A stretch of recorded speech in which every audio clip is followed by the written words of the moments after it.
Zubair bin Awam, pembela Rasulullah Sallallahu Alaihi Wasallam.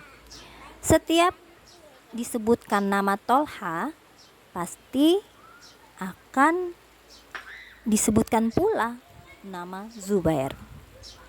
Setiap disebutkan nama Zubair, maka orang-orang akan menyebut pula nama Tolha. Maka sewaktu Rasulullah mempersaudarakan para sahabatnya di Mekah sebelum hijrah, beliau telah mempersaudarakan antara Tolha dan Zubair. Dan sudah sejak lama Nabi Muhammad memperkatakan keduanya secara bersamaan. Ini perkataan beliau, Tolha dan Zubair adalah tetanggaku di dalam surga. Nah, jadi sudah dikatakan oleh Rasulullah bahwa nanti ketika di surga, Tolha dan Zubair ini akan menjadi tetangganya Rasulullah. Dan persaudaraan mereka di dunia itu sudah diikat erat oleh Islam. Adapun Tolha bertemu asal-usul turunannya dengan Rasulullah pada Murrah bin Ka'ab. Sedangkan Zubair bertemu asal-usulnya dengan Rasulullah pada Qusay bin Kilab. Sebagaimana ibunya Zubair ini yang bernama Sofia adalah saudara bapaknya Rasulullah. Jadi antara Tolha, Zubair, dan Rasulullah ada ikatan kekeluargaan. Mereka ini tumbuh di masa remaja. Jadi sama-sama mereka dermawan, teguh beragama, gagah berani.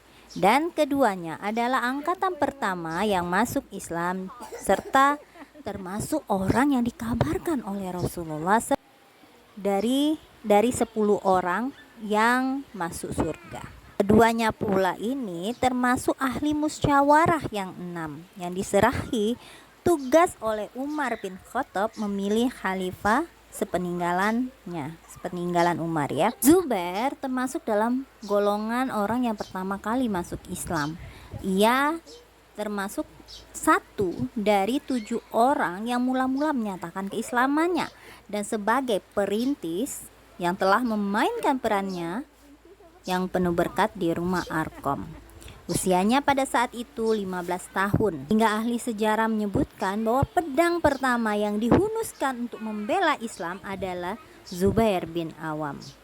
Pada hari-hari pertama dari Islam, sementara kaum muslimin waktu itu sangat sedikit sekali hingga mereka selalu bersembunyi di rumah Arkom.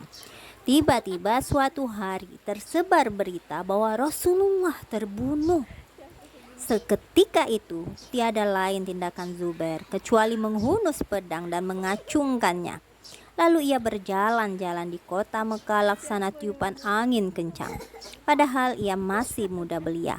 Ia pergi mula-mula meneliti berita itu dan bertekad seandainya berita itu memang benar, maka niscaya pedangnya akan menebas semua pundak orang Quraisy, sehingga ia mengalahkan mereka dan menewaskan mereka. Kalau benar, itu marah sekali. Zubair akan marah dan akan membunuh orang-orang Quraisy. Di suatu tempat ketinggian kota Mekah, Rasulullah menemukannya lalu bertanya akan maksudnya. Zubair pun menyampaikan berita tersebut. Maka Rasulullah memohonkan bahagia dan mendoakan kebaikan untuknya serta keampuhan bagi pedangnya. Maksudnya Zubair itu akan mampu membasmi musuh ya. Sekalipun Zubair seorang bangsawan terpandang dalam kaumnya, namun tak kurang ia menanggung azab derita dan penyiksaan Quraisy. Yang memimpin penyiksaan itu, menyiksa dirinya itu adalah pamannya sendiri. Ya, pernah disekap. Ya.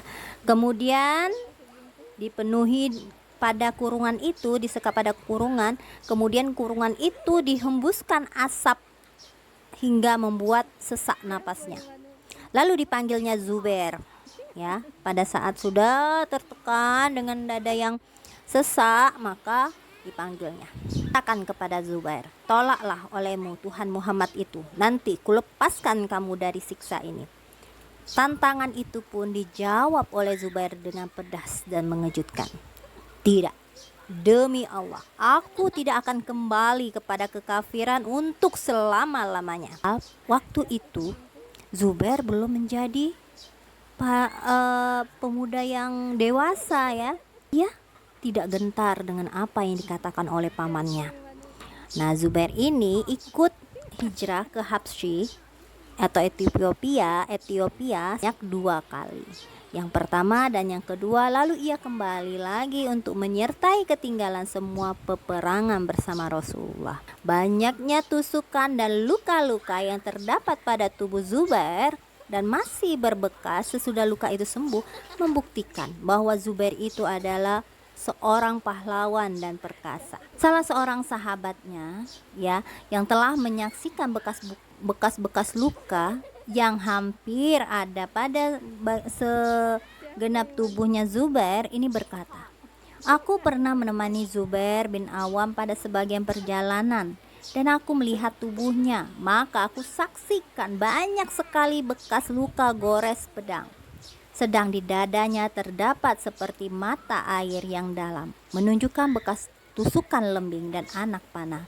Maka kataku padanya, demi Allah, telah kusaksikan sendiri pada tubuhmu apa yang belum pernah kulihat pada orang lain sedikit pun." Mendengar itu, Zubair menjawab, "Demi Allah, semua luka-luka itu kudapat bersama Rasulullah pada peperangan di jalan Allah." Jadi luka-luka saat perang sangat dalam sekali tusukan lembing itu ya, sehingga berisi air.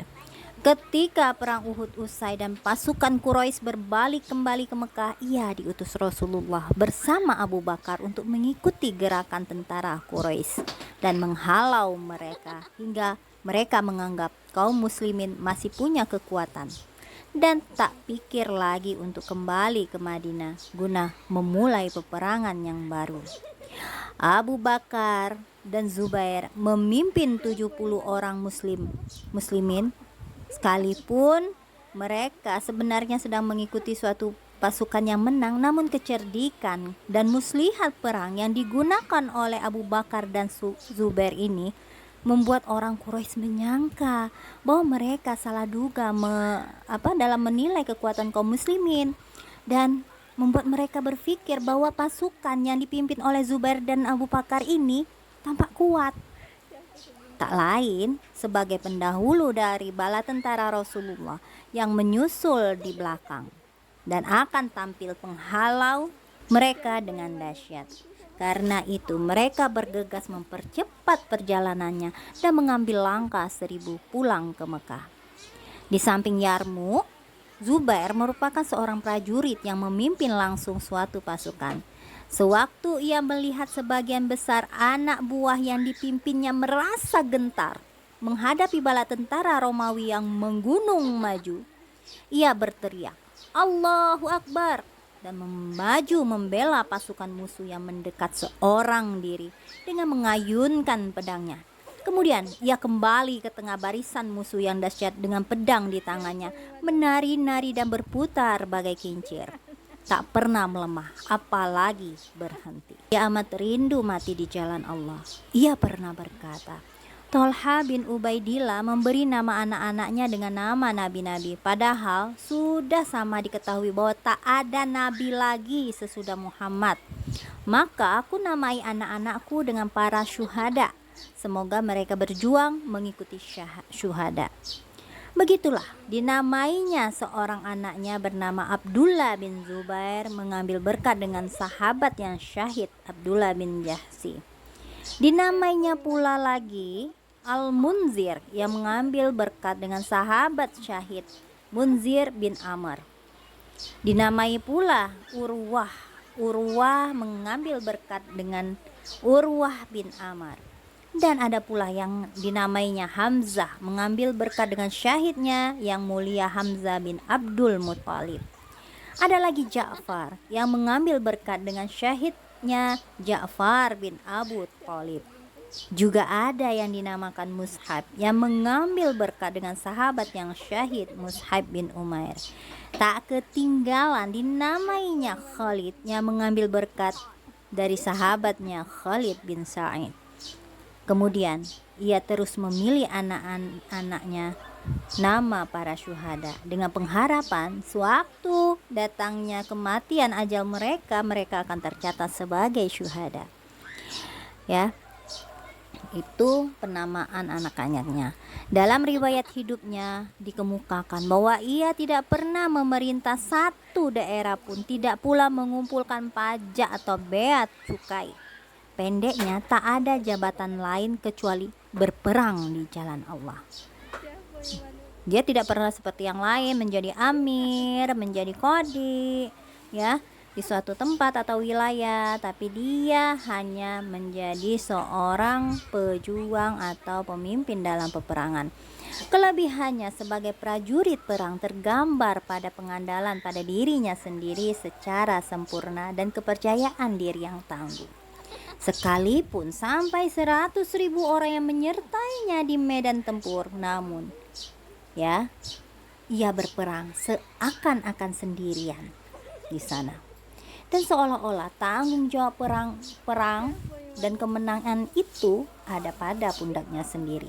Bawaannya sebagai pejuang terlukis pada keteguhan hatinya dan kekuatan urat sarafnya. Ia menyaksikan gugurnya paman Rasulullah, pamannya juga termasuk ya, di pamannya Hamzah di perang Uhud. Orang musyrik telah menyayatnya tubuhnya yang terbunuh itu dengan kejam. Maka ia berdiri di mukanya dengan sikap satria, menahan gejolak hati dengan memegang teguh hulu pedangnya. Tak ada pikirannya yang lain daripada mengadakan pembalasan yang setimpal. Tapi wahyu segera datang melarang Rasulullah dan muslimin hanya mengingat soal itu saja. Jadi kita itu kalau dikatakan sakit hatinya dengan keadaan pamannya Rasulullah, pamannya Zubair, Hamzah bin Abdul Muthalib, pasti akan ada keinginan untuk membalas dendam. Tetapi wahyu turun dan Rasulullah melarang untuk membalas dendam itu, ya. Karena kalau sudah membalas dendam, maka yang ada adalah nafsu. Dan ketika berperang pun kita tidak boleh seperti itu. Dan sewaktu pengepungan atas Bani Quraidah sudah berjalan lama tanpa membawa hasil, Rasulullah mengirim Zubair bersama Ali bin Abi Thalib. Ia berdiri di muka benteng musuh yang kuat serta mengulang ucapannya, "Demi Allah, biar kami rasakan sendiri apa yang dirasakan Hamzah, atau kalau tidak akan kami tunjukkan benteng mereka." Kemudian ia terjun ke dalam benteng hanya berdua saja dengan Ali. Dan dengan kekuatan urat saraf yang mempesona, mereka berdua berhasil menyebarkan rasa takut pada musuh yang bertahan dalam benteng, lalu membukakan pintu-pintu benteng tersebut bagi kawanan mereka di luar. Jadi berhasil. Di perang Hunain, Zubair melihat pemimpin suku Hawazin yang juga menjadi panglima pasukan musyrik dalam perang tersebut. Nah, panglima pasukan musyrik ini bernama Malik bin Auf, dan terlihat olehnya sesudah pasukan Hawazin ini bersama panglimanya tadi lari tunggang langgang dari medan perang Hunain. Ia sedang berada di tengah-tengah, padahal Zubair itu sedang berada di tengah-tengah gerombolan besar para sahabatnya bersama maksudnya ini Malik bin Auf ini sedang berada di tengah-tengah sahabatnya berserta sisa-sisa pasukan yang kalah. Maka tiba-tiba rombongan itu diserbu